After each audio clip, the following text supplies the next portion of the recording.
Hey class, Mr. Moedian here with a video on how to understand the reverse chain rule for integration. So, just a bit of background in terms of the actual rule itself. It has to do with the chain rule, as you might imagine, and it's going to look a little odd at first, but bear with me. The integral of the derivative of f of x times g prime f of x dx is going to equal g of f of x plus c. There's a couple things to take away from this. One, besides the fact that it seems a little contrived, is that the inner part has a derivative, which is f prime, and it is sitting right next to it. So you're multiplying by the derivative of the interior part. And if that's the case, then you can simply focus on taking the antiderivative of the outer function, in this case g. So g prime, antiderivative would just be g. So let's look at a concrete example. First a fairly straightforward one, and then one a little bit more complicated. So our first example would be the following. 3x cubed times cosine of x to the fourth dx. Okay, well, the cosine here may at first make you think it's a bit more complicated, but notice that we have much of the same structure we have at the general rule. So let's focus on the interior part, which is the inner part here. The first question we ask is, do we have the derivative of this sitting next to it? Well, the derivative of this is sort of in a thought bubble here in our head. The derivative of this is 4x cubed, and I don't have that. I have 3x cubed. Well, darn, that's pretty close. So I'm going to cheat, and I'm going to make that a 4. But how do I do that exactly? Well, I'm going to multiply by 4/3. So this is new. I'm multiplying by a number that isn't in the problem, which is 4/3 right here. I'm using a different color, but it's a bit hard to tell. So you can see that the net result of this would make that into 4x cubed, which is exactly what I want, which is the derivative of the inside part. But I'm going to account for that change by simultaneously multiplying by the reciprocal, which would be 3/4, because the net result of these two operations is to cancel out, thereby leaving me with the original problem. Now, the original problem, before all this mess, was 3x cubed times cosine x to the fourth dx. So this is the original, and this is equivalent to that except for this change. Well, let me account for that change. I have the 3/4 on the outside, and I have the integral. Well, after this trickery, I now have 4x cubed times cosine x to the fourth dx. Well, let me check again. Do I have the derivative of the interior part sitting next to it? Yes, I do. So, smiley face, to indicate that I have what I want. And when that's the case, the reverse chain rule tells us that we can just focus on the outer function and take its antiderivative. G prime goes backwards to become g. So I can just focus, since I've gotten this thing sorted, I know it's the chain that would pop out from x to the fourth, I can just focus on the exterior function, which in this case is cosine. So really, what's the integral of cosine, the antiderivative of cosine? Well, let's think the derivative of what is cosine? That's what this question is asking. Well, hopefully we know that this would be sine of x. Of course, here it wouldn't be x, it would be sine of something, in this case x to the fourth. So this mess right here becomes sine x to the fourth.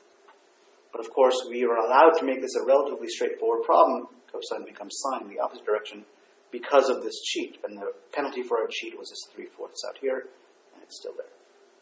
I misspoke a minute ago. The antiderivative of cosine is sine plus c. So I'm going to multiply both sides, not both sides, but rather both parts by 3/4. So I get 3/4 sine x to the fourth plus, you might think 3/4 times c, but remember c is an arbitrary constant. It's some number we introduced to the problem because vertical translations have no bearing on the actual slope. So 3/4 of c is just some other constant, which I'll still call c because who cares. So here is my answer. If you're not sure about the answer, or if you want to check, just take the derivative. So just to check, I'm a little bit unsure. 3/4 times, well, chain rule here, sine's derivative is cosine, leave the inside part the same. Chain rule means 4x to the third plus c's derivative goes away. So plus 0. Well, simplifying these right here, 4 and the 4 cancel, leaving me with 3x cubed cosine x to the 4th. Well, what do you know? That was our original integrand back here. So, all is well. Let's look at a more complicated example. Let me make sure I write it out properly.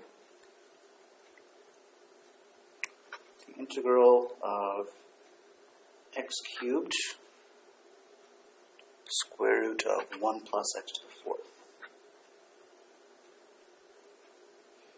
Now, at first blush, you might think, okay, well, it looks like a quotient, so maybe you got to use the quotient rule or something, and then you could also think about inverse trig, and really the mind begins to wander when you think about all the derivatives that result in something that may look something like this. Well, I'm going to manipulate it, which is a good thing to do in mathematics, but maybe not in real life so much. I don't want to manipulate.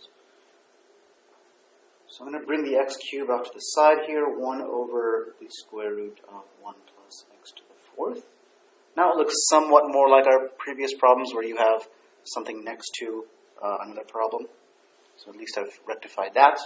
I'm going to further rewrite this, so I haven't done any calculus yet. I'm just making this more approachable by writing this as, well, this is a square root, so I really know it's the argument to the 1/2 power. Zoom in a bit because I don't want to start to write small. Well, furthermore, again, no calculus thus far, just rewriting it. This is 1 plus x to the 4th, bringing it out of the bottom to the negative 1/2 dx. Okay, well, this is again starting to look a little more familiar. I have an outer function, an inner function, and I have this chain sitting next to it. The question I ask myself is, do I have the derivative of the interior part sitting next to it? Well, the derivative of the interior part here in my thought cloud is 4x cubed. And I almost have that. I just have x cubed. And when I mean almost, what I mean is it differs only by a number in terms of its coefficient, a scalar multiple, we say. So once again, I'm going to cheat and put a 4 there. But, you know, I feel bad because it's changing the problem, so I'm going to take it back to where it was. So now the net result of this is, once again, cancellation. The problem is still what it just was, what it was before I did anything to it. So I have 1/4 4x cubed, 1 plus x to the 4th to the negative 1/2 dx. Do I now have the derivative of the inside sitting next to it? Well, yes, I do. Yay. So I can now effectively ignore the chain and just focus on the antiderivative. So I'm going to cover it up here. I'm going to ignore the chain and just focus on the antiderivative of that business. Well, stuff to the negative 1/2 power would be stuff, keeping it G-rated here for all the families watching, raised to a 1 more power using the reverse power rule. So there, and then divide by the same exponent, dividing by 1/2 plus c. So how did I go from here to here? Because the integral of x to the 1/2 dx would just be x to the negative 1/2. Would be positive 1/2 over 5. Just using the reverse power rule. Add the exponent by 1 and then divide by that same number. Okay, well, let's take a look here. Can we simplify this sum? We can. So, just trying to use the camera wisely here. So this negative 1/2, sorry, this 1/2 in the bottom is a bit controversial, so I'm going to bring it off to the side by using some simple properties of fractions. Well, that would just be the reciprocal of 2 over 1. So this is inside here, and that's 1 plus x to the 4th to the 1/2 plus c. I'm going to go ahead and multiply here. Oops, couldn't see that. Sorry about that. You get 2 over 4 or 1/2. 1 plus x to the 4th 1/2 plus c. This thing originally came to us in the form of a square root, so please be kind, rewind, bring it back to the state it started in. Square root of 1 plus x to the 4th plus c.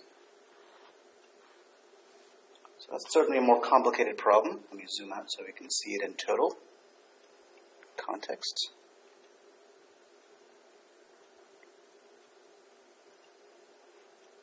There you go. So hopefully these two examples give you a bit more guidance in terms of how to approach the reverse chain rule.